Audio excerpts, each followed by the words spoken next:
The NBA playoffs are here. This is the best time of the year if you're a basketball fan. I love April. I love May. If you're looking to see any upcoming playoff games live and in person, wherever you live, I want you to check out the SeatGeek app.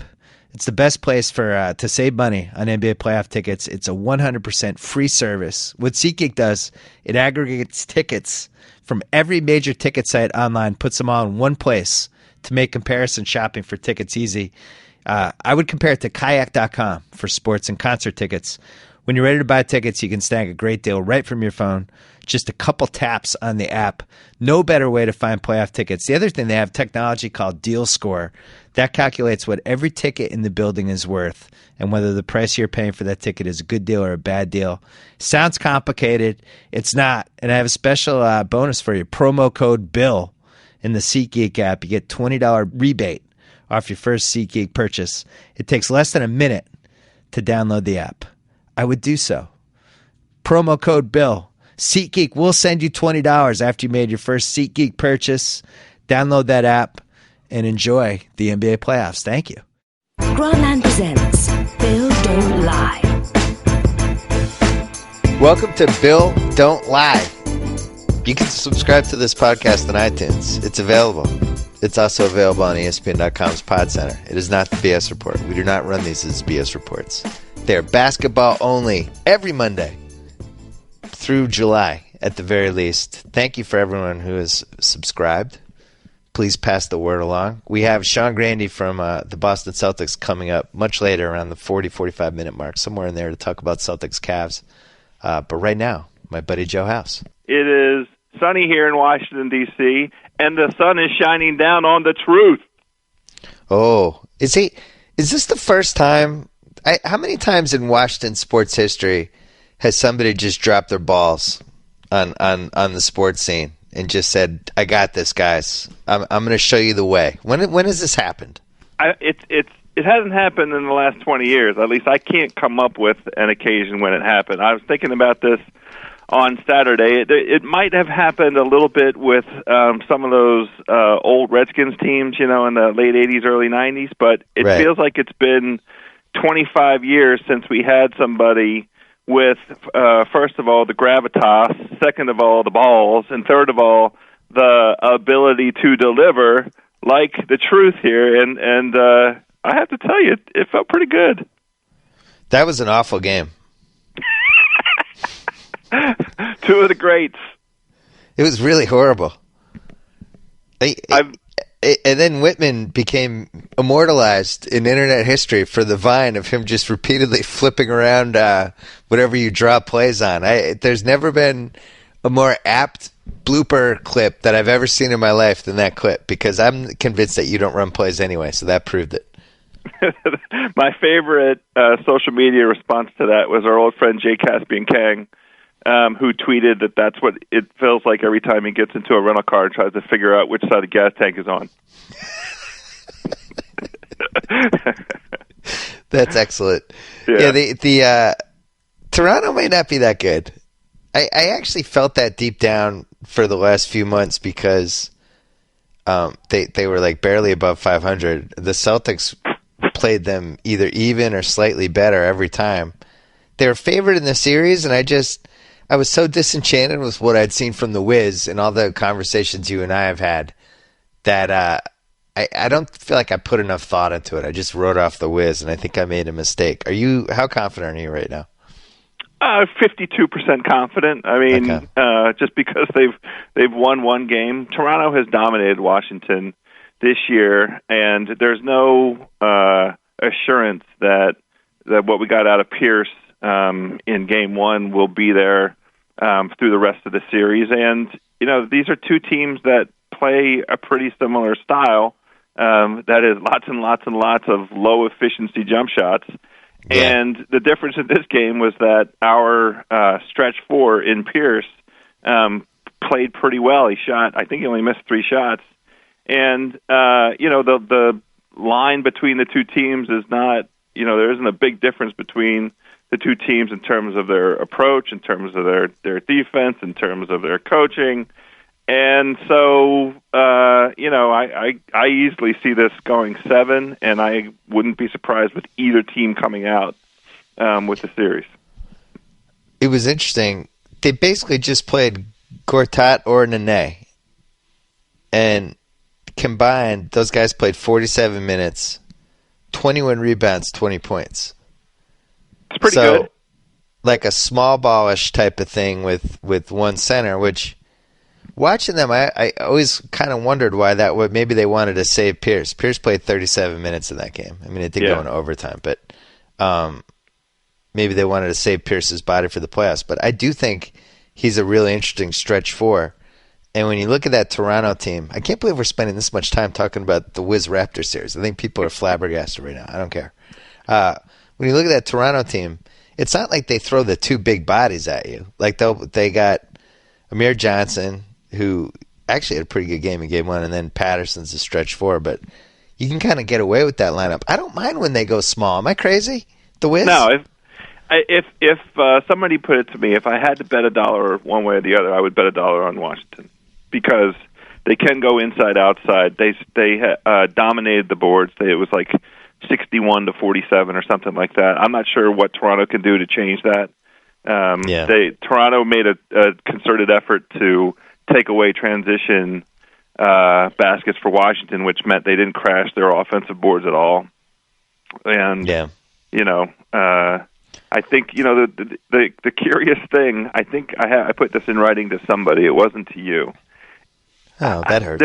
There is a scenario where I can imagine Washington. I know this is crazy. I'm conceding it. Making it to the Eastern Conference Finals this year. I know it sounds crazy. Well, Atlanta's already Horford's banged up now, and no Thabo, and Millsap's shoulder's a little funky.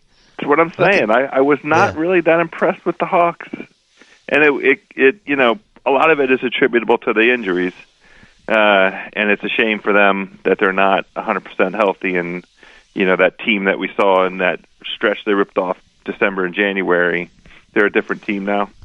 Yeah, but they don't scare me. They don't scare me any. I watched that game. And I thought Rick Fox and Isaiah Thomas has been good, I think, in the studio.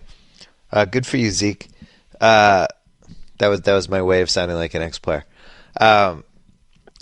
They both killed Brooklyn after for not posting up Brook Lopez enough. And I had the same reaction when I was watching the game. But it's not like the Hawks have Dikembe Mutombo in there. I thought Brook Lopez was going to be the biggest Nets advantage they have. I think he took 7 shots. He still is the biggest advantage they have. The thing that I read afterwards, I watched that game too, and obviously had the same reaction. They can't get him the ball the way they've been accustomed to getting him the ball all season. So it's up to Lionel Hollins to make an adjustment. So is he going to make the adjustment or not? They have a pocket pass they use to get him the ball in the post, and that pocket pass was taken away because Atlanta is a very good defensive team, and they didn't even try it really. And they're going to have to swing the ball side to side to get it inside. That's what Isaiah Thomas and Rick Fox were killing the Nets guards. They were basically saying Brook Lopez should start a fight in the locker room. He should fight these guys and complain about not getting the ball.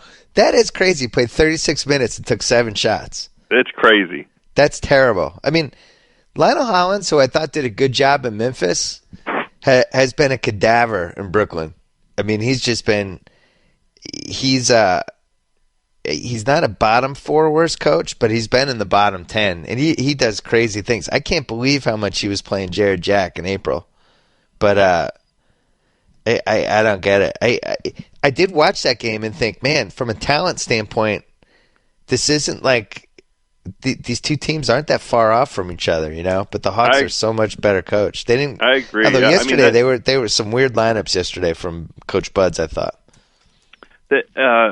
Brooklyn is a bad matchup for Atlanta talent-wise. You watching Joe Johnson and Brook Lopez, those are legit NBA talents who have ratcheted it up a couple notches now that it's playoff time. And this series could easily be a real struggle for Atlanta. This could be a 6 or 7 game series. But the difference is coaching, so we'll see. We'll see what adjustments get made. Yeah, well, Coach Buds has to step it up. He did a nice job denying Lopez, but I didn't like some of the stuff he did in that game. And the game really swung on crazy jump shots by Teague and Korver at the end of the game. They made hard shots, really hard shots. I loved Paul Pierce's interview so much with Jackie McMullen. I just loved it. Yes.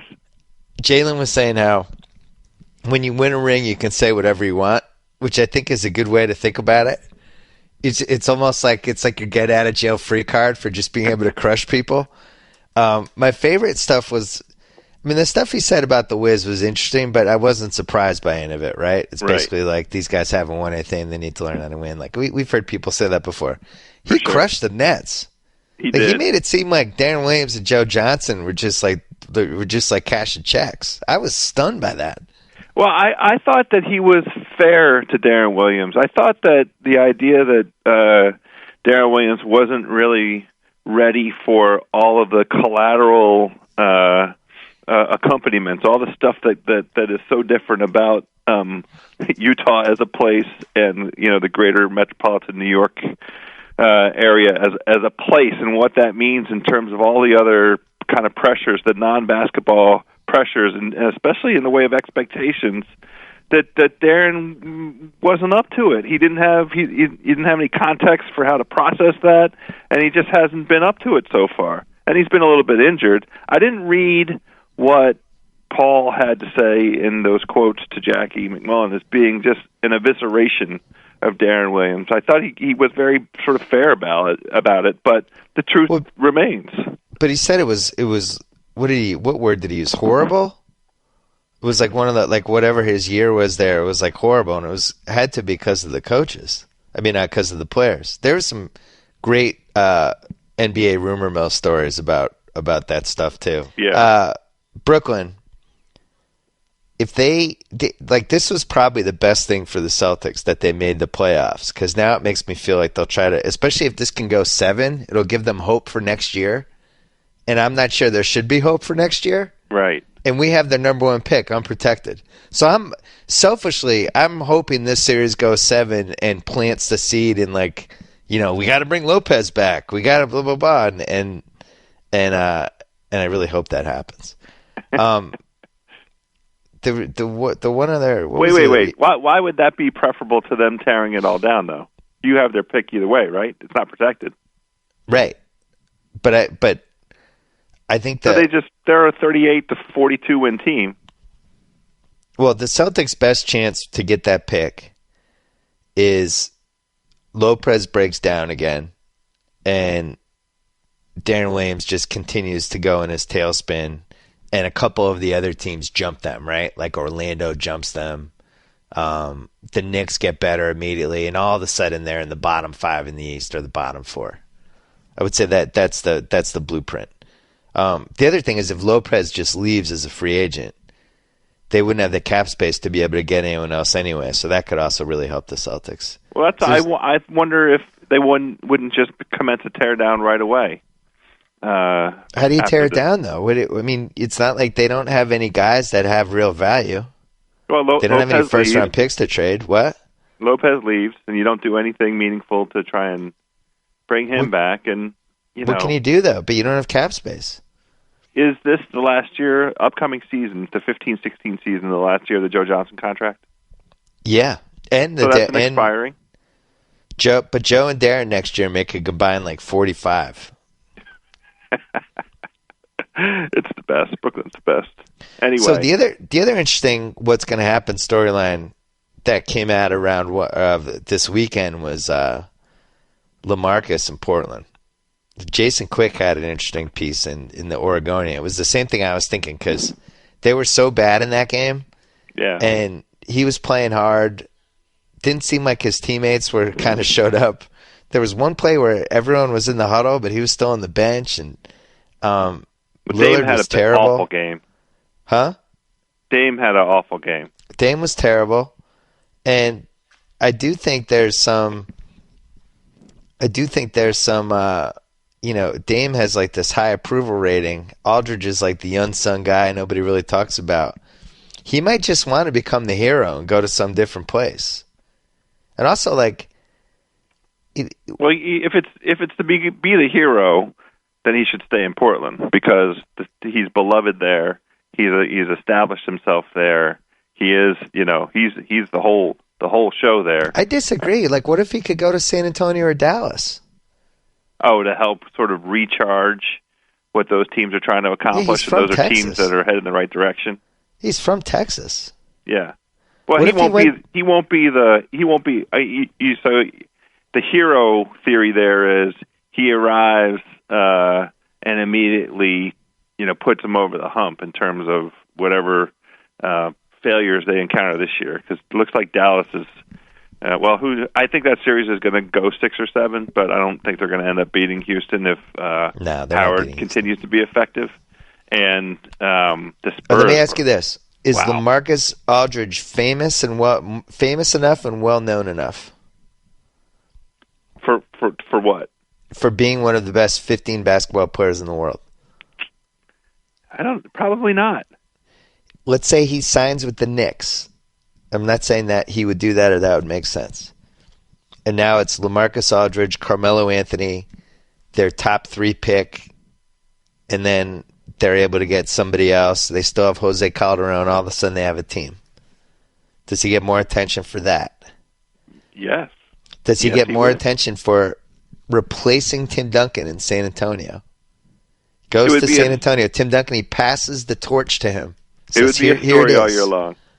Yeah. Versus him just re-signing in Portland. He's playing with Nick Batum. Wes Matthews coming off an Achilles. They don't get any free agents. I would be concerned. If I'm a Blazers fan, I am super concerned.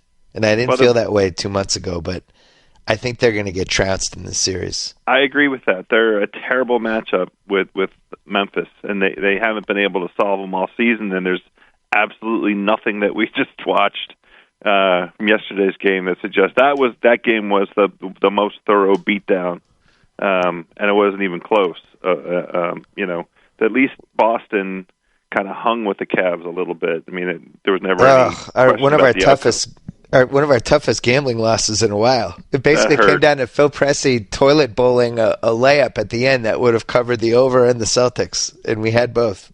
I'd like to say that I'm mad at you, but I'm really not mad at you. I'm mad at myself. I've learned this lesson. It's been 25 years of gambling failure to know better than to be watching a game and watching the last 2 minutes and saying, please, Avery Bradley, make this shot. Please, Kelly Olynyk, take a good shot here or make the correct play defensively. Please, Phil Pressey, make this layup. It makes me hate myself. You don't like that scenario? It makes me mad at me. Okay. I should have learned something by now. The big storylines for me coming out of the positive storylines coming out of round one. Davis was amazing in that fourth quarter against the Warriors. I mean, that was legitimately scary, and it makes me wonder what the future holds. And do they I would just dump Ashik. He's out. Play him 12 minutes a game. I would just go with small ball with Davis at the 5, and just make the Warriors match up to it. Make them have to play that lineup. We really need Tyreek to come back. I know that's a crazy thing to hear, but for the games to really even be interesting, there needs to be somebody on the Pels in their backcourt that can play a little bit of offense.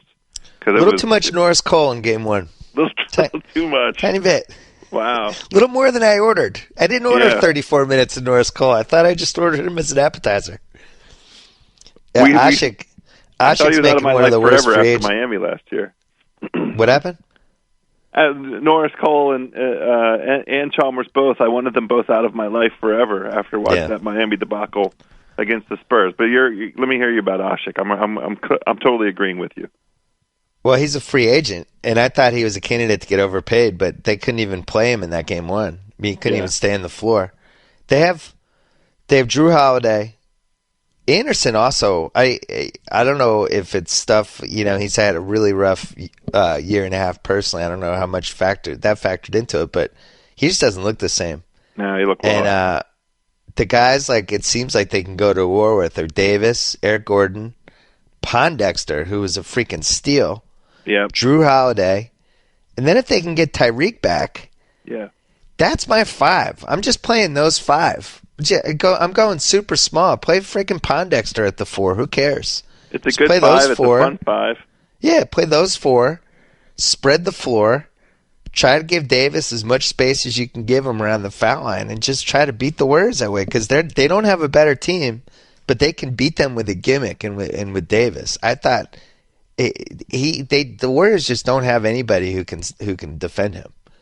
So that doesn't make them unique either. I'm not sure who does have anybody in the whole league that can. Right, but especially like the way their defense operates, it's hinges on the theory that nobody is really going to make them pay at that kind of Anthony Davis type height.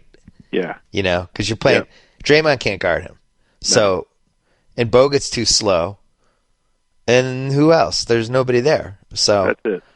Another storyline. I like that series. It's funny. The Warriors were up 25, and it was like, this series is going to suck. And then Davis flicked the switch. He must have been nervous first half. And then it became semi-interesting. It'll be fun to watch. I still think it's just going to be 5 games, but all of them are worth watching because of the Davis factor. And the Curry-Thompson thing. It's funny, like we were talking about the Nets and how Darren Williams and Joe Johnson, maybe separately they could have made it with a different backcourt partner, but you put them together and the energy and the body language and just personality, everything is just a bad fit. Those two guys together are a bad fit. And with the Warriors, it's the opposite with the Splash Brothers. Another storyline I really liked.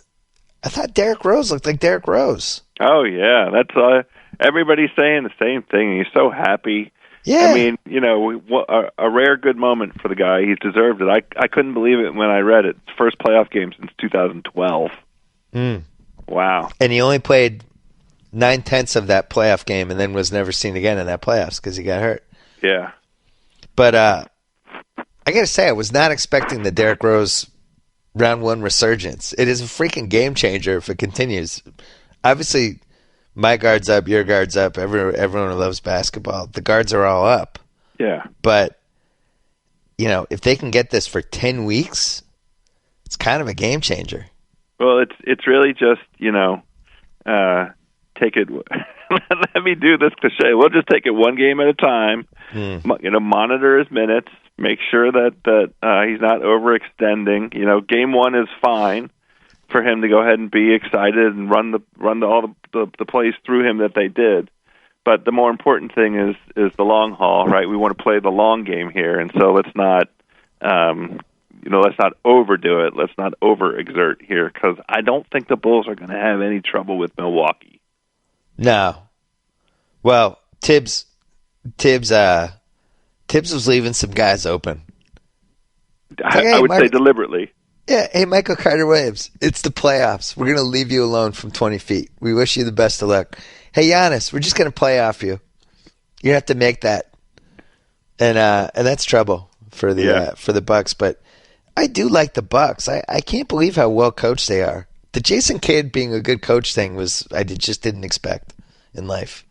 I still have a tiny bitter taste in my mouth for the Bucks last year, because I thought that they were going to be this team last year. I thought they had all the right component parts. I thought Larry Sanders was going to repeat and return to form. And it's for that reason that I was so grossly and grotesquely incorrect about their win total this season. They went 14 games over or whatever it was, but I had the wrong years. I forgot about how Larry Drew. Betting on Larry Drew, turns out that's not a great idea. Apparently not. And Jason Kidd, who knew? So Rockets Mavs. I gotta say, like, the Rockets don't totally make sense to me, but they play really well together, and they're good on defense. They have a great pace. Are we underrating Kevin McHale as a coach? Because I feel like maybe we are. Well, two things about that. In the first place, they are going to let Rajon Rondo. They're playing 5-on-4 defense, right? Yeah. They're going to let him do whatever he wants every single game. They're begging Dallas to play him, 33, 34 minutes a game. They're begging for it. The other thing is, Dwight Howard as rim protector in the playoffs. That's kind of a game changer. It kind of tilts things. He only played 17 minutes though. That was correct. That was absolutely the right, the right way to approach it. But they were a good 17 minutes. I might have underestimated the Rockets in this respect. I thought when they lost Beverly and Montejunas that was just a deal breaker for them because two valuable rotation guys. But the reality is they still have the most important pieces, right? Harden's still 100%. Yeah. They still have Ariza. Howard's coming back and starting to play. And Terrence Jones has to be the starting power forward on the team of guys that isn't considered a really good player, but sometimes you'll watch him on the right night, and it seems like he's third-team All-NBA. Yeah. So I think Taj Gibson's on that team, too. He might be. A couple others. Yeah. But they just play well together, and they got a great resurgence here out of Jason Terry, who was just about washed up and toiling in Sacramento and headed for a career on the TNT-B team. And all of a sudden, he's back to where he was. But the Rondo thing, I watched that guy for 9 years. He is not the same guy. And I don't know if it's like Evan Turner, I think, is like this. Evan Turner is not good on your team unless you just give him the ball and let him have the ball all the time. And then he's pretty good unless he's going against LeBron James in a playoff series. Then that seems like a bad idea. Not a but good when he's playing like, Philadelphia in February, and it's like, hey, Evan Turner, run the show. Like, he can put up like 30, 10, and 8. Yeah. But Rondo, I think, has reached that point in his career where unless you just give him the car keys and you don't let anyone else drive the car, he's actually kind of a negative on your team. I mean, I don't love plus minus, but he was minus 25 in that game. And it confirmed what I was watching. Like, Evan Turner was minus 20 in that Celtic game for the first, 3.5 quarters, and that confirmed what I was watching that game. Again, I don't love plus minus. Well, how about this? He did not – his joining Dallas, if you go back to their from the moment he joined through the end of the season, were they a 500 team? Yeah, pretty much. I mean, one of the things – Jay Crowder's been really good as a role player for the Celtics, and I think he really would have helped the Mavs. And, I thought it was a great trade for them. I thought Rondo had a switch that he was going to turn on. Yeah. I just don't think he's the same physically since he hurt his knee. And when you think about what Dallas could have done with if they just kept Jay Crowder, if they just kept Brandon Wright, and then use that number one pick to try to go for another point guard who didn't cost what Rondo cost. It seems like in retrospect, I mean, I hate doing the hindsight's 20/20, but in retrospect, that just would have been a much better course for them. I think they could have gotten more bang for their buck just trading that number one pick, and that's it. It's too bad. It's true. I think everybody subscribed to the switch theory though with Rondo. There would be. I sure did. I did too. There was no switch. He didn't flip anything. If I'm a Laker fan, and people really do think that Rondo and Love are going to the Lakers, I mean, that's a thing. I heard Jalen say it. Man, that's out there. People are feel pretty strongly about that one, especially the Rondo part. Love might turn into a hero in Cleveland and decide not to leave. That's still wait and see for me. But Rondo seems like the Lakers are a real possibility for him. And I don't know. If I'm a Laker fan, I'd rather have Jordan Clarkson. I'd rather spend that money on somebody else. Yeah, I like Jordan Clarkson. I don't know how I feel about Jordan Clarkson, but I wouldn't. There's no clear answer to what's the point with Rondo. Do you think he's gonna? There's a switch to be flipped if he's on the Lakers?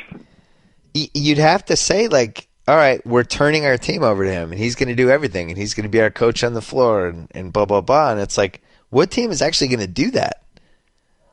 I don't see it. It's not going to be the Lakers, especially if Kobe's playing. Right.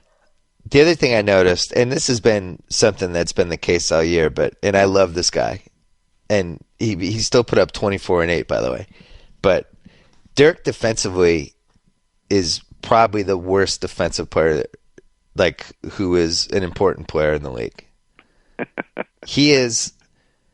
I remember this happened to Bird like the last couple of years, and it was like just wow. Like he just literally can't stay near anybody anymore, and they just have a lot of holes. Like they don't have anybody to guard Harden. This is a terrible matchup for them. It's a terrible matchup for them, and I did write to you that I think Dallas has a chance in this series because I do think the power of Carlisle at some point will show itself, but it didn't show up in Game 1. There was no power of Carlisle in Game 1.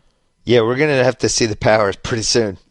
I think we're going to have to see it in Game 2. I think if they lose the first two, it would be more likely to be a very short series versus a long one. I thought it was going to be Rockets in 7, but Harden 17 free throws, I think, is something that could happen every game. Yeah, and will. So, Celtics Cavs, I have Sean Grande coming up in 10 minutes, so we can wait to talk about that. But if Kyrie's going to play like that, we're all in trouble. If that's going to be a recurring thing, because he was out of his mind in that game. I don't know if he was just hot or if that's going to be his plan for the playoffs. But that everyone's in trouble if he's going to play like that. Well, he's kind of been doing it for 2 months now, right? Yep. I mean, he's kind of a really important part of the big turn the corner that Cleveland had since LeBron came back from his little rest. Kyrie has been the one that's been off the charts. He made the big splash with that game against the Spurs, and there's no indication that it's going to slow down or that it's going to change. So we have the Rockets are now minus 400 to win their series. Spurs Clippers dead even. I like that. Your Wiz are minus 165 against Toronto. And the Grizz are only minus 400. We might have to step in on that one, House. Oh, that's one. Might have to tease it. Maybe parlay that one with the Rockets or something. Yeah, that's right. We're going to have to combo it up. But how are the Grizzlies only minus 400? Is anybody watching that series? Yeah, that's terrible. What's going to change? Let's go 10 minutes on Spurs Clips, and then we're done. Great. So you were there. I was there. It was great. I took our friend Nathan. Yeah. And it was the best game I've ever seen Chris Paul and Blake Griffin have in the same game. Wow. So I've probably been, I don't know, this is their 4th year together. I don't know how many times I've seen them play in person. That was easily the best they've both played together. Huh.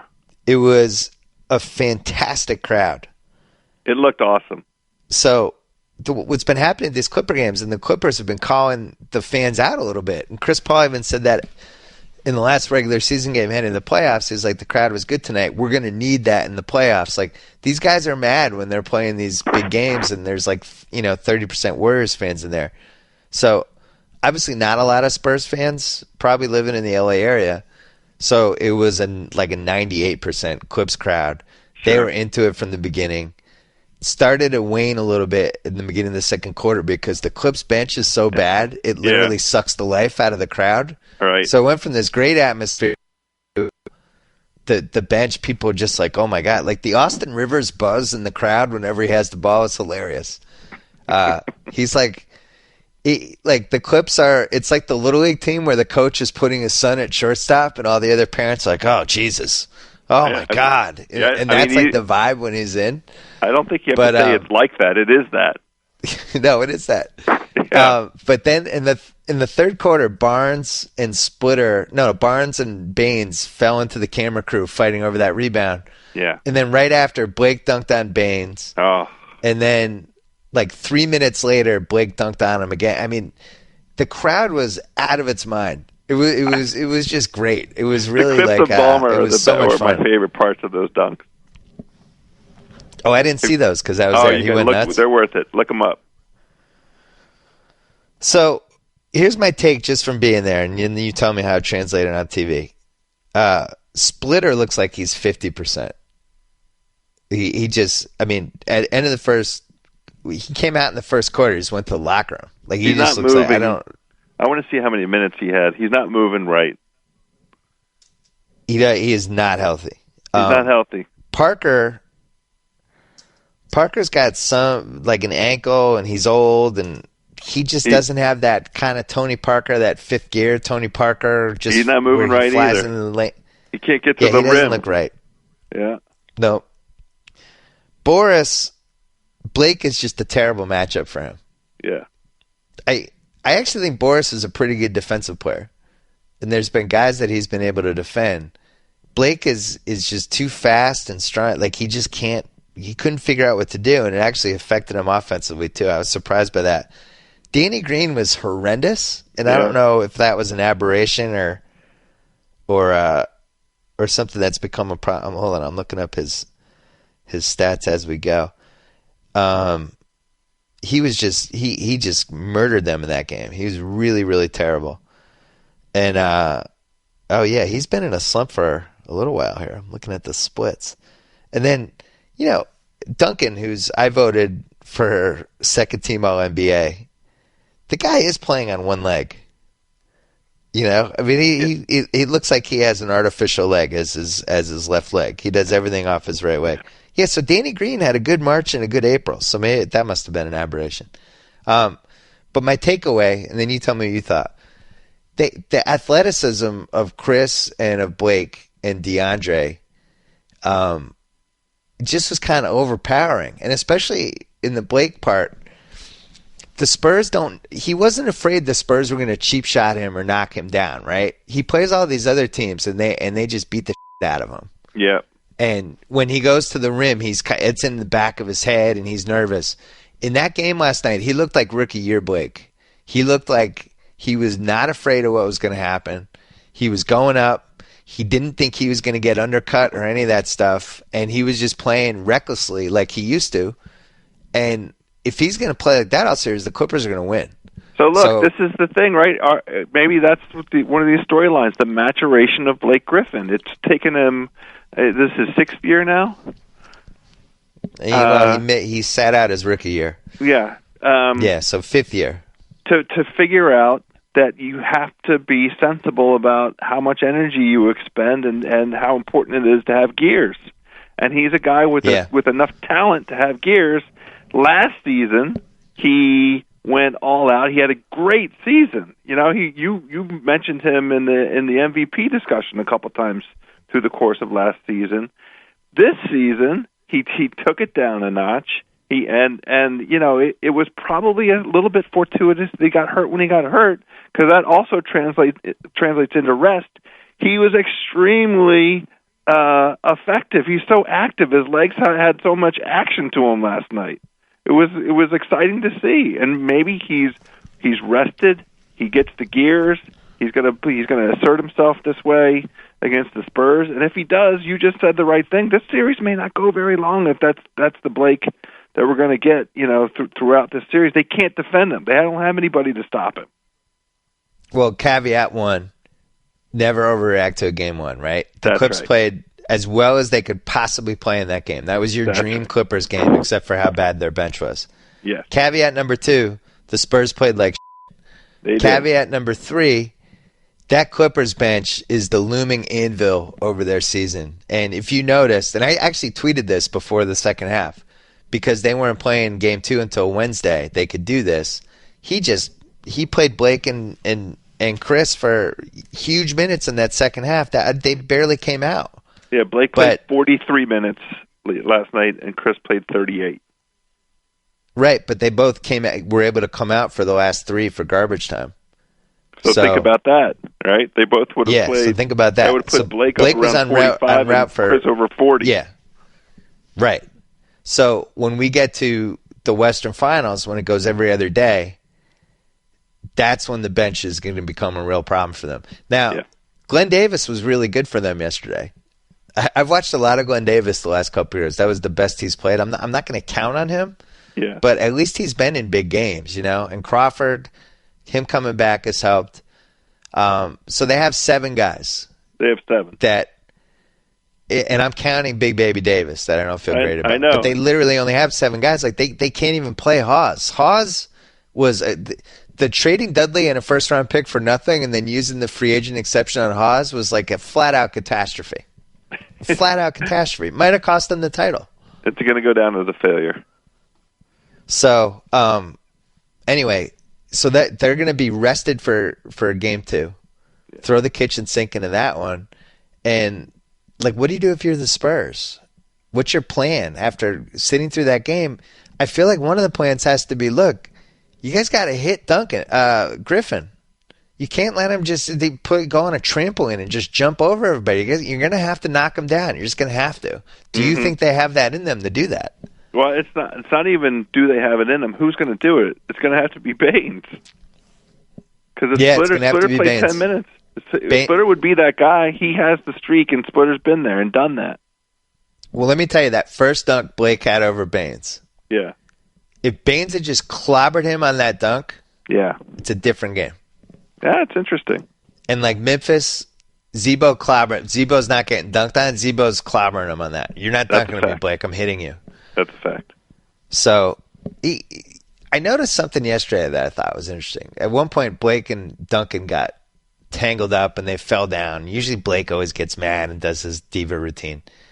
And this time Duncan, like, he tapped him on the head when they were still down. They helped each other up, and Blake slapped him on the ass. And I'm thinking, like, Tim Duncan, the one guy in the league who likes Blake Griffin.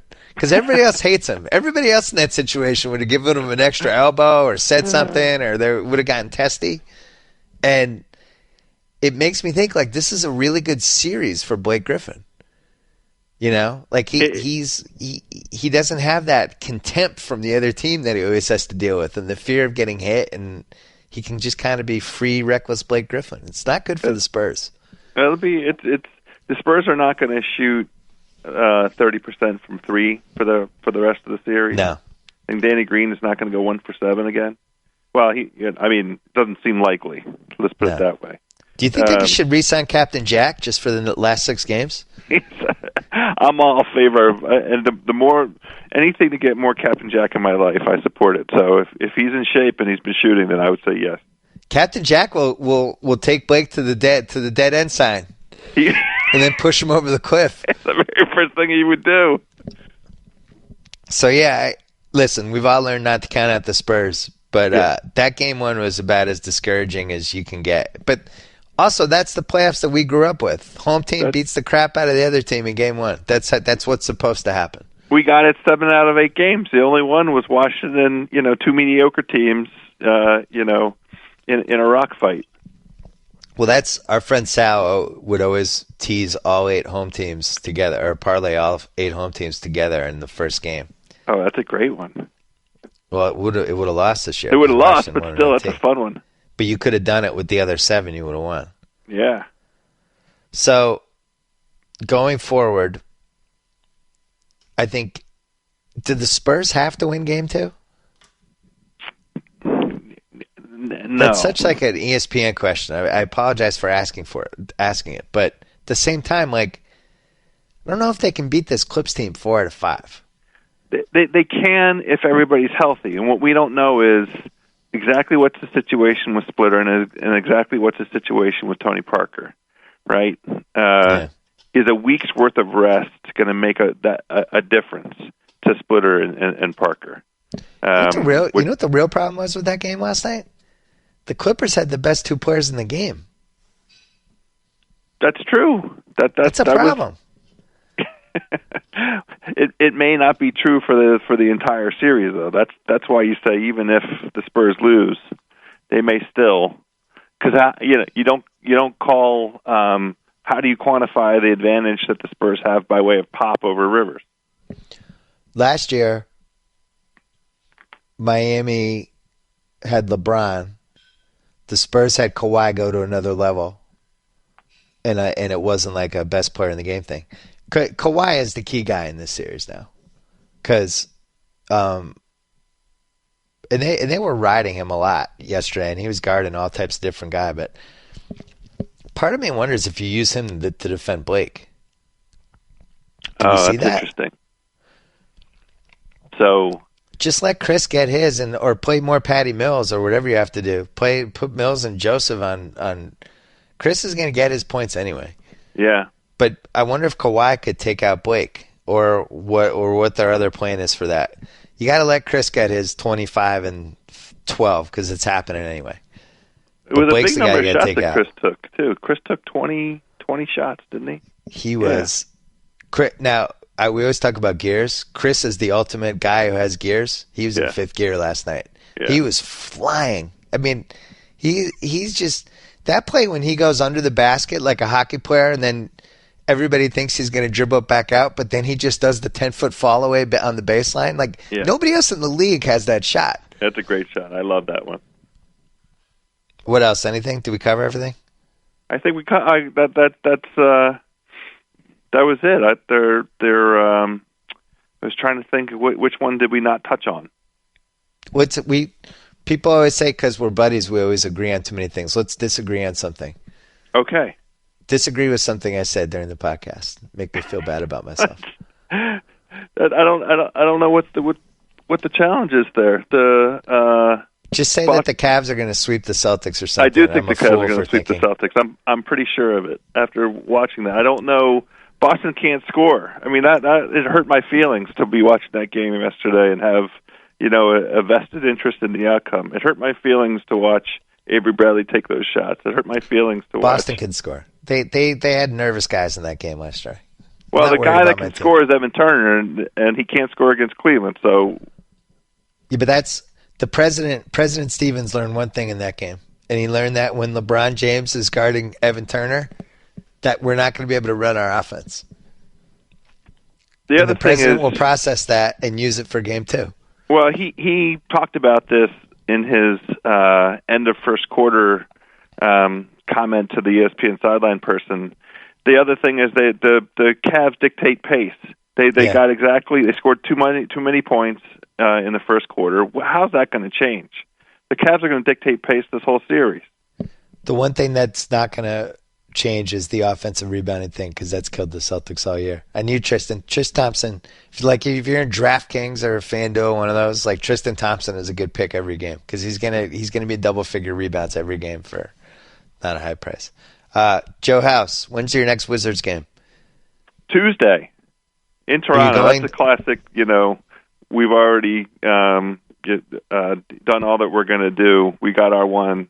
So look for Toronto to come out and win by 18. I don't like the way Kyle Lowry looks at all. And I haven't really liked it since the All-Star break. So you might have that in your favor too. Yeah, fingers crossed. Yeah. Good luck. Joe House, as always, a pleasure. Talk to you soon. Right on. Celtics Cavs did not turn out in a way Boston fans probably liked. And trying to fight off the urge that this team is not going to get swept. But one guy who's watched them all year is the radio voice of the Celtics. And my friend, Sean Grande, how are you? I'm great, man. I mean, I'm just great. I saw your tweet at the end of the game, and as someone who doesn't follow the other side of the NBA, that side, I was very disappointed for you. I didn't probably best I don't follow it because I would have called that last Pressey layup differently. Oh, a lot of gambling implications in that last layup. I would have gone Al Michaels at the end of the. Some people on the edge of their seat at the end of this game as Pressey drives the left side. Yeah, but Well, why wouldn't you do that? Why wouldn't you know what the lines are? You know what? I've never found it. I've never found it to be terribly useful. Again, it has to do with a bigger scale. Like I think the bigger scale you're on. If you're doing the Super Bowl in 1995 and you know what the line is, it would be almost impossible. And there are certain guys that can get away with it. And certain guys that can't. Musburger could open. I was doing ABC college football. Musburger was opening his games saying, we're here in Michigan and the Wolverines are a 12-point favorite. The joke in our crew was that Brent used to bet more on the games that, he was doing than I was getting paid to do the games I was doing. So, there's certain scales. I guess it is something I probably should be more aware of. It just seemed like, always something to avoid. I'll just email you the lines from now on. I appreciate it. So, to the most discouraging, I'll list my discouraging things about Game 1 in order. I thought you said you only had an hour. One was that Kyrie Irving was out of his mind, and what worries me is that it might not have been an aberration. And then 2, Evan Turner, who, as you know, has been kind of secretly crucial to everything the Celtics have done these last few months as the point forward, was removed from the game by LeBron James completely. Which one of those worries you more? The second one by far, that's the real issue. Kyrie was spectacular yesterday. And if he's spectacular 3 more times just like that, it will be a sweep. But those aren't the plays that kill you. What kills you is when you have to help on LeBron with Evan Turner and Tyler Zeller leaves the basket and the Cavs get a couple of offensive rebounds because of it. It's not the Sports Center plays that kill you. LeBron goes end to end. He has the crazy slam. The place goes berserk. Celtics came right back 5 seconds later. They run a little set for Brandon Bass. He knocks down a 12-footer, and I'm pretty sure those count the same. But the LeBron issue is the much bigger one. When I was asked, leading up to it, there was still a mathematical chance the Celtics could play Atlanta, and I was asked about the difference between what a Celtics matchup would be in those two, and I said, well, against the Cavs, Evan Turner is going to have to deal with LeBron, and if it's Atlanta, Evan Turner is going to be guarding DeMar Carroll, and if it's Cleveland, he's not going to be guarding DeMar Carroll. You know what I'm saying? So yeah. At the end of the day, what about the flip side though, where LeBron is guarding Evan Turner? Well, listen, he's the best player. And the Celtics in 2008, the discussion was, can you win a series when the other team has the best player? And the Celtics had 3 or 4 or 5 of the best. This is kind of like our BS report history, 2008. Then in 2010, when we talked during that Cleveland series, the idea was, can you win if the other team has the best player? And it turns out Rondo was the best player in that series in 2010. The Celtics what they have accomplished should not go unappreciated over the final 36 games to win with this sort of land of misfit toys lineup, beating good teams, winning all these road games. But you can win in the regular season when you're 6 through 10 is better than everybody else's 6 through 10, and it really is unappreciated. But when you get to the playoffs, you're talking about 1, 2, and 3, and 1, 2, and 3 starts with Cleveland. Can you explain to our audience why the Celtics are wired in a way that they didn't do the smart thing and just tanked the last 2 games so they could have played Atlanta? I think that's the tough thing. I had a harder time explaining that last year, and you a little bit the difference. And the Knicks went through this a little bit this year. I know that Knicks fans got really upset at the end of the season when you win those games, and that was the difference in Boston between this year and last year. Is that tanking thing was overwhelming from the start. Even when the Celtics would win games in November, it was just and it was tough. If you're in my spot, what are you supposed to do? Jeff Green from the corner. Son of a, he made it. The Celtics win. Right. What are you supposed to do? And I just think you can't. This is a bigger picture issue with the NBA, and obviously it's something that has to be addressed about rewarding teams for losing. But how do you wire players? You can only do so much. You can try to field a team, of misfit toys, as some of the teams, of really guys that can't play. Or Danny Ainge's process was to acquire assets. And the best example this year of the wiring you're talking about is if you wait till the summer to try to get Isaiah Thomas, you might not get him. There was an opportunity to get Isaiah Thomas. So that's an asset you wanted, a great contract. Obviously, as we've seen, a special player that just got edged out today for sixth man by Lou Williams. If Danny Ainge waits till the summer, maybe he doesn't get him. So you have to make that move. Well, the consequence of that is now the Celtics have the one thing they haven't had all year, which is someone who can score off the bench, someone who can shoot free throws. Isaiah Thomas, by the way, if he doesn't get hurt, if Dwayne Wade doesn't take him out and add him to his list of victims over the years, then Isaiah Thomas could have led the Celtics in free throw attempts this year, playing total free throw attempts, playing just 28, 29 games. So by adding this asset, which makes your franchise stronger, what you did was you made this team much better and gave them a chance to make the playoffs. So, and as I've said a million times, if Danny Ainge wanted to miss the playoffs this year, the guy he needed to trade was Brad. Right. Well, Brad kind of has a deal with them, right, where it's like, Danny can do whatever he wants with the actual roster, but Brad is going to try to win with whoever he gives him. Yeah, it's sort of an unspoken deal, but of course that's it. Brad's going to take whatever. Brad is. We often fight the battle to not date ourselves, but let's do it anyway. He's MacGyver. So yeah. You just throw him all these crazy things. Here's a paper clip and a rubber band and whatever, and try to make a radio out of it and win some games. And that's what he's done. Taking players like Evan Turner, figured out how to make him successful. Jay Crowder was the guy the Celtics had their eyes on for a while. And one day, when you finally run out of ideas for 30 for 30s, I'll give you one right now. What if I told you the Celtics traded Rajon Rondo for Jay Crowder and would get better? House and I were just talking about if Dallas had just kept Jay Crowder and Brandon Wright and their first-round pick and then tried to use that first-round pick for a different point guard, maybe it didn't have the same value as Rondo. Even if it was like Jeremy Lin. Yeah, and you don't listen. I think the Rondo thing. We're still a couple of years away from being able to make a final call. But are we looking at pre ACL and post ACL Rondo? And we're still waiting for. It's been one playoff game, so we don't know yet if playoff Rondo will show up. But you and I watched all the games he played before he got hurt, and we watched the games after, and he's not the same guy. He's just not. There's no question. And there's a time period where you go by. Okay, it takes a year to recover, and then it's usually another year before you're being back to that guy again. But the year has gone by. And I don't think, listen, the Rondo issue, which if you had 3 hours, you couldn't do the Rondo issue, because anyone that has a really strong talk radio, opinion about Rondo really doesn't get it, because he's far more complicated than being strongly on one side or the other. But the numbers are the numbers. And each of the last 3 years, the Celtics, with three very different teams, have been better without him than with him. Yeah. I just think with the way the league is gone, I've said this before, I'll say it again. The way the league is going, if you can't shoot threes and you can't get to the free throw line, I'm not sure where that leaves you as a point guard. You better be just an A-list everywhere else kind of guy. I mean, you better be grabbing 10 to 12 rebounds a game and getting 10 to 14 assists a game, because if you can't do those other things, just the way everything's going, I don't know where you are. The game changes. You're right. The game changes quickly that way. The NFL does that a little bit. The NFL game changes so quickly that guys that, were a prototype coming out of college a couple of years later might either have to, change their skill set, or they find themselves obsolete. And Rondo, remember, I still amazed. You'd be amazed how many Dallas people texted me, "Oh, we're going to get so much better defensively. We really needed his defense." And I was just doing the eye roll about Rondo's defense. And in those epic playoff games, when Rondo was being Rondo, he could do a lot of things to affect the game defensively. But you have to remember, his prime years came playing in front of the best defensive player of the last 25 years.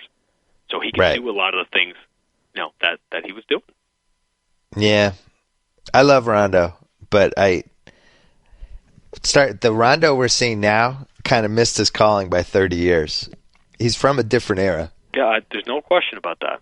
And I think there's guys from the 80s and early 90s who would have absolutely loved to play now, and just that's the way it goes sometimes. But I was saying to House, like, it's a little like the Evan Turner thing, where he can't succeed unless he has the ball all the time. And like Evan Turner is this guy who has had these monster games for the Celtics this year. And last year, Indiana couldn't even play him in a series where they didn't have enough guys to play. They couldn't figure out how to use him. Some guys are just like that. They need the ball. That's it. Well, doesn't that bring us back to Evan Turner on this team? Because who else needs the ball? So there are advantages. Isaiah needs the ball. Isaiah needs the ball, but how much are Isaiah and Evan Turner playing together? They haven't. Well, I think the one adjustment Stevens is going to make is to try to make it so that Turner and LeBron are going against each other as little as possible. Yeah. I wouldn't be surprised if he started Jay Crowder over Turner in Game 2.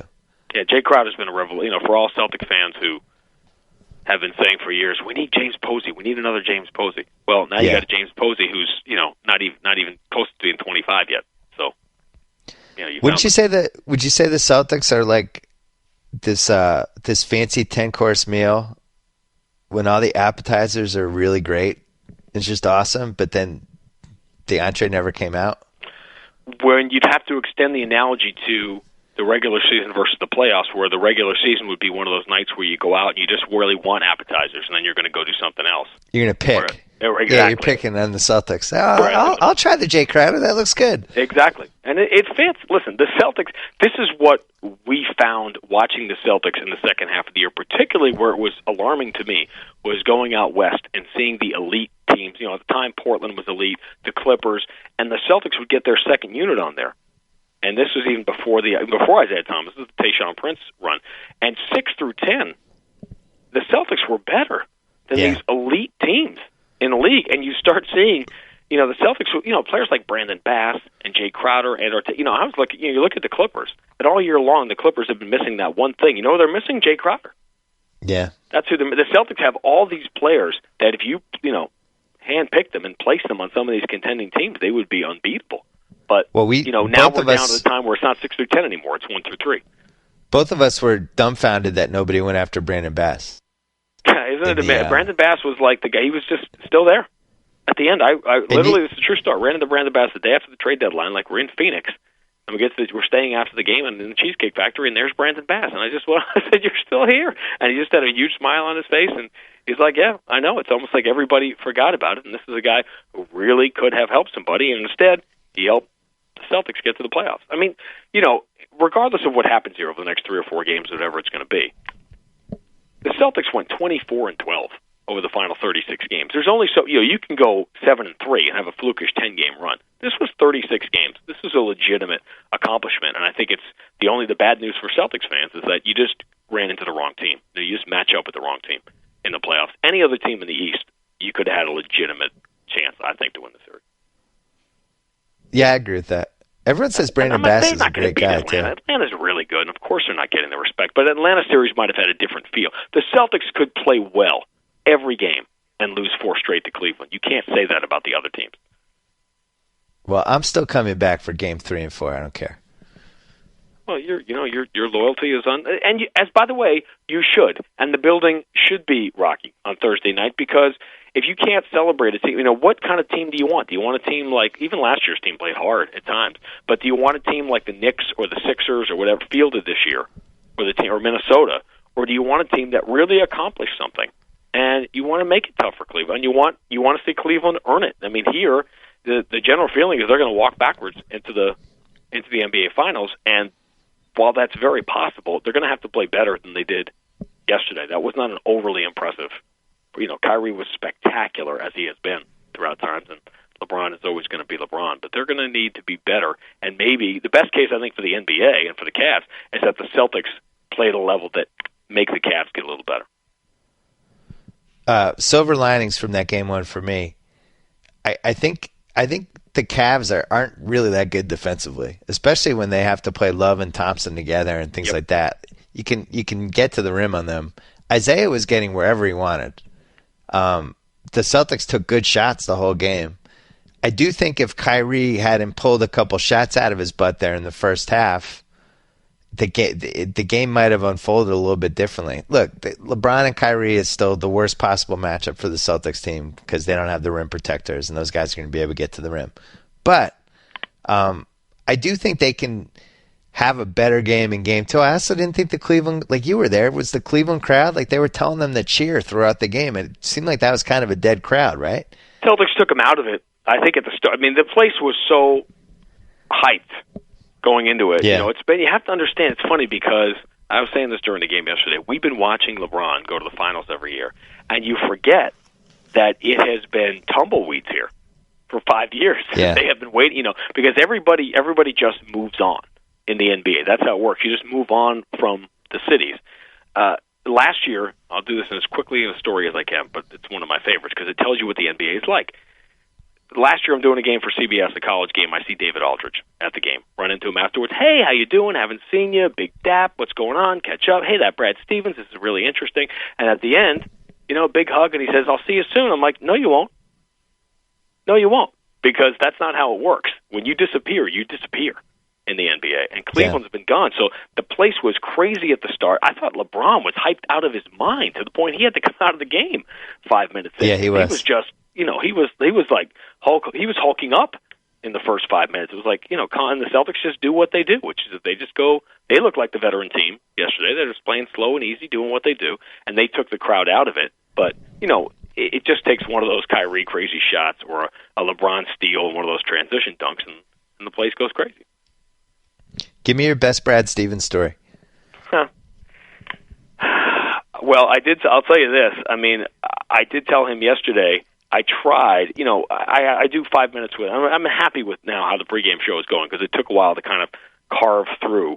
I knew right away I was dealing with a different animal after doing 9 years of shows with Doc Rivers, which you could just show up and have do a great radio show with him. And last year, remember the Richie Incognito day when it was the huge story all day on SportsCenter, this and that. And that's the kind of stuff that I do on my show because it's 82 games. I'm not going to do X's and O's. I want to talk about what's going on. He's a coach, so I thought he'd have an opinion. And I got there that night, and I was like, well, I thought I'd do some of the Richie. And he's like, well, why? What happened? And it was like that old Saturday Night Live sketch about the guy that doesn't know that Kennedy got shot. Did something happen? The president can't. So I realized, I'm in an entirely different world. But yesterday, after trying desperately to get something out of him about this day being a little bit different or coaching in a playoff game or something interesting, and realizing after the wrestling match it just was not going to happen, I said, this is going to be the first day that a network switches not from a game to a better one, but from a coach's mic to a better one. They're just going to, they're going to just switch off Brad Stevens' mic and go to a more compelling one somewhere else. Right. He listen. He's a fun guy. He's not going to light the world up personality-wise, but he doesn't want to. He has been thrown into this world. He never had to do media at Butler. Did maybe one post-game thing. Now he's doing like 8 hits, a day of just, feeding the media. So he's warming up to it, but his happiness is curling up with a game tape and a X's and O's and drawing out of timeout plays. And who would you rather have as your coach? It seems like the players absolutely love him. They do. And that was the one thing I didn't know. How's this going to work? Listen, I've seen, we've all seen college coaches. I laughed at the Pitino Calipari comparisons to people because he's a totally different guy. It was just a completely awful analogy. But I didn't know how NBA players would respond to him. And I think half of them just appreciated the dedication and the respect he showed him. And I think some of the veterans just got such a kick out of it, that he was just so into it and so prepared and so real. And we live, there are coaches in the league who are a little bit, hey, look at me. We made some adjustments, for game 2 and, like taking the thumbs and pointing at themselves, look at me. And that's the nature of the beast, almost forces you to be a self-promoter in our business too. But he's not like that. He's as real gets. And I think players appreciate coaches that put them in a position to succeed. And I think that is the story with the Celtics right now, and being on national TV for the first time, that maybe there are some players around the league that saw 2 things. Brad Stevens this year, and boy, this is a coach I could have success playing for, and the Paul Pierce, Doc Rivers, Kevin Garnett returns to Boston last year, and how they were treated as royalty upon their returns, and saying to yourself, not only can I win there, that'd be a pretty cool place to win. I hope you're right. Part of me wonders if these guys even notice anything. It depends. It all depends on who it is. I don't think it's going to be your average, your typical NBA player. But this is the funny thing about Boston. I've talked to players about this. You ask a player, a visiting NBA player, about coming to Boston. The first thing they're going to tell you? It's cold. I don't mean the city. I mean the building. The rink's always cold. You can't shoot before. And Boston is a very unusual place in that players don't necessarily think of it as a place they want to go. But once they have been there, you rarely hear players trashing playing in Boston after they leave. They love it there. I was talking, Brian Scalabrine, and I talked about this, and I said, you played with a guy who I think is a perfect example. Ask Joakim Noah about Boston. He probably hates it. Joakim Noah, if he played in Boston, would absolutely love it. He'd love the city. The fans would love him, the way he played. So to me, it's just a matter of when players either find themselves in Boston or take the chance on Boston, 9 times out of 10, they have a pretty positive experience. Isaiah Thomas was probably not. Well, he's not listening to the podcast, but he'd be nodding right now if he was. Absolutely, listening to this. He loved it. And I think people they're sometimes caught off guard a little bit. Yeah, but we think of I think older people think of Celtics tradition. And I isn't, as some people know, I'm a New Yorker. I grew up in New York. The Boston tradition. I rooted against the Celtics hard when I was a kid. But you cannot help but have respect and reverence for it and appreciation when you're in the environment. And we think about the parquet floor and Russell. That's not players now. This is about Kevin Garnett and Paul Pierce and Doc Rivers and the new Big Three and the Celtics-Lakers series. That's what, this hit home. I was doing the Frozen Four last week, and you're talking to players about their first great college hockey moment. And they're talking about games from like 2009. Oh, yeah, that famous game back in 2009. So it's very important to readjust your, I'm making a joke about MacGyver. You have to readjust your thinking to say what represents history for these players, why they'd want to play in Boston, has nothing to do with Bill Russell and John Havlicek. It's about Kevin Garnett and Paul Pierce. Right. It doesn't help to have Tommy Heinsohn still sitting there. It always helps to have Tommy Heinsohn sitting there in any capacity. And the more ballots he gets, the more. I don't know if he had a 6-man vote. Obviously, would have. If he voted, I'm sure he voted Brad Stevens Coach of the Year, and Avery Bradley was probably MVP. And Jerebko is the new Larry Bird.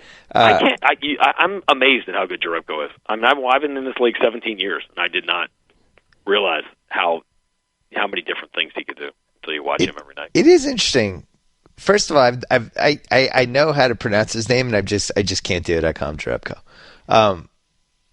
It's also actually Jonas, but no, it's like one of those things. Once you come in the league, once it's Jonas, it's Jonas. But doesn't it sound like Jonas Jerebko doesn't sound like it should be the way you say his name? Right, but that's how it sounds like it should be Jonas Jerebko. He's cool with it. The best story, after doing this a lot of years, you end up with stories. Mark Blount was Mark Blount for years in the league, and here's how we found out. We have to go through customs in Canada. It's different from flying to any other city. And you stand in line, and you go through the customs officers, and you hand them your stuff, and you have to say your name. And we're standing in line, and it's, Gorman, Heinsohn, Grande, and then he goes, Blunt. And we all turned around. Like, what? He goes, yeah, it's Blunt. So we've been saying Blount for 5 years. He goes, I know, I just never said anything. Isn't that Thibodeau? Yeah, Thibodeau did the same thing. You are. Didn't Thibodeau do that? Yeah, he did. He did. The Thibodeau thing didn't happen until he was, he's like once he won a championship, and it was when he went to Chicago that he went back to Thibodeau. The Jerebko thing makes me wonder, though, should you just make a whole list of guys who have blown out their ACLs 2 years ago and now are declining stocks, and then grab them as they're kind of on the ascent again? Because he was pretty good on the Pistons before he hurt his knee. Like, he did get a big contract from them for a role player. Yeah, I think that's the biggest thing that happens is guys just end up in the wrong place and sort of disappear from sight. And the teams that Aaron have Brooks success are the guys that have those best, It's like, I don't think probably anyone still listening to us now knows that you don't win your fantasy league in the first round. You win it in the late round. Yeah. That's how you do it. All right. Well, I heard Tommy, I think it was before Game 82 on the pregame show, did this whole thing about, well, you need the house, and you're building, you got the tar, and you got the plaster, and now you just need the foundation. And that's kind of where the Celtics, I can't do it as well as he did it, but when he did it, it made sense. And it's like the Celtics have now built this awesome house, and now they just have to decorate it with 2 All-Stars. Which is, so easy.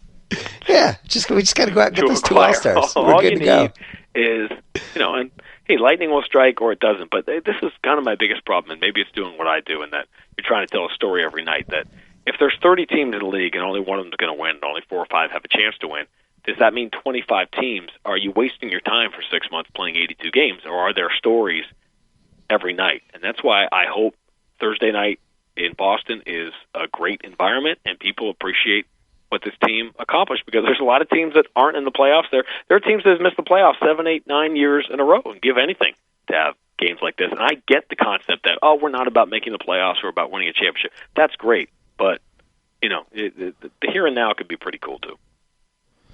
Did you see that? I think I saw it on the NBA Reddit page that only 3 lottery picks since 2004 have won a championship. And it was like Adam Morrison, Corey Brewer, and Andrew Bynum. Well, don't you think history is going to show the deeper we go, the younger players are taken. There's going to be much more. There's going to be a lot more variation. Not to mention the fact that winning a championship with the team that drafted you is going to be Well, it almost seems like, yeah, you're everybody's like, got to get that top 4 pick, and I just think there's so much more luck built into it than we realize or consider. And that's why I didn't care if the Celtics had the 11th pick or the 16th pick. I think, for me, it is so much better for Marcus Smart to have to guard LeBron and Kyrie in a playoff series. That alone is worth the 4-pick difference from 12 to 16, in my opinion. I might be crazy. And another time, with all your fancy NBA people that you talk to, find out why nobody who votes for Rookie of the Year votes the same way that they do for MVP. Whereas you would never listen. Andrew Wiggins is going to win. That's fine. I had no problem with it. I think I ended up voting for Andrew Wiggins, but nobody would ever vote an MVP who scored 28 a game on the worst team in the league. Right, that's true. But Rookie of the Year, like Mirotic, played a huge role on a home court playoff team. Yeah, and yet and then you have the whole offense defense metric idea that Marcus Smart was the best defensive rookie this year, depending on how you rate Noel and whatever. But you know what I'm saying. That you compare Wiggins and Smart, 99.9 out of 100 people are going to say that Andrew Wiggins had a better year than Marcus Smart, when one was the offensive Rookie of the Year and one was the defensive Rookie of the Year. But nobody treats Rookie of the Year that way. It's almost like whoever gets the most points wins. All right, I'll see you in Boston, Massachusetts later this week. I think everybody looks forward to your return. You should walk out with that Legends, at the beginning. with the car fire thing that you and Jalen had last year. With the, I'll work on that. Yeah, I'll work on that. And we'll have our wrestling talk then. I look forward to it. All right, Sean Grande, thank you.